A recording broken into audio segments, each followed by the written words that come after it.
Welcome back to Fox and Friends. If a multivitamin is part of your routine, apparently that daily dose isn't actually helping you live longer.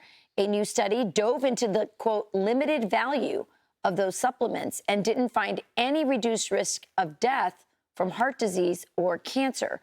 Fox News medical contributor Dr. Nicole Saphier joins us with her take. Hi, Nicole. Good morning, Rachel. Good morning to you. This is disappointing news for everyone who, take multivitamins, myself included. Really, this was a really large study looking at 40,000 people over about a 20-year span, and they found no association with regular multivitamin use and a decreased risk of death. Now, is that really surprising? Did we really think that multivitamins were the key to a longer life? Absolutely not. You look at the blue zones, it's all about a healthy diet, physical activity, and just being in social cultures.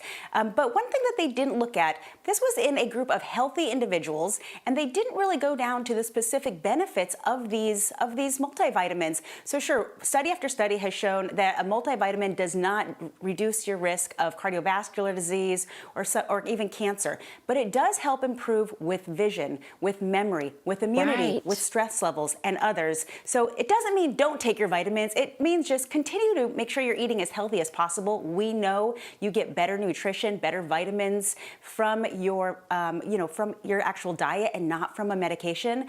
But they have to look at individuals. There are certain people who are higher risk that really could benefit from these multivitamins. Yeah, I never thought it was going to not give me cancer, but I do feel like I have more energy because I have those supplements in my body. But again, I agree, we should be getting the bulk of our nutrition from a healthy, non-processed diet. So I like that message. Interesting study.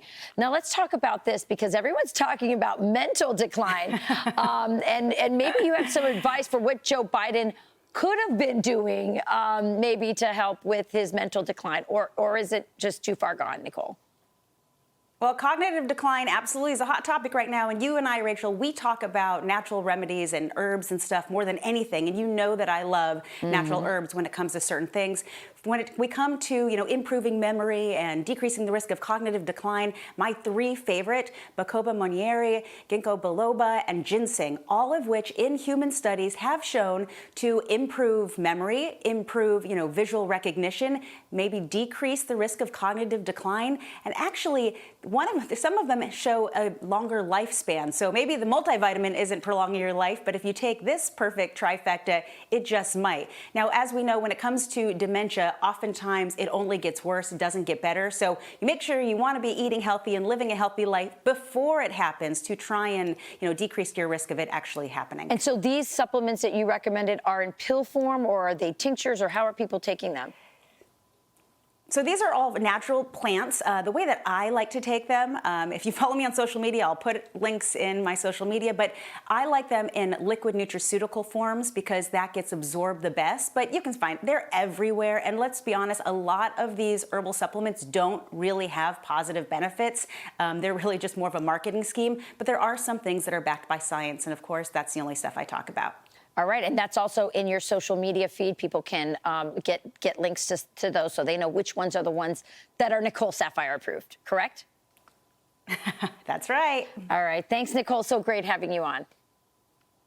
Happy Sunday. I'm Steve Ducey. I'm Brian Kilmeade. And I'm Ainsley Earhart. And click here to subscribe to the Fox News YouTube page to catch our hottest interviews and most compelling analysis.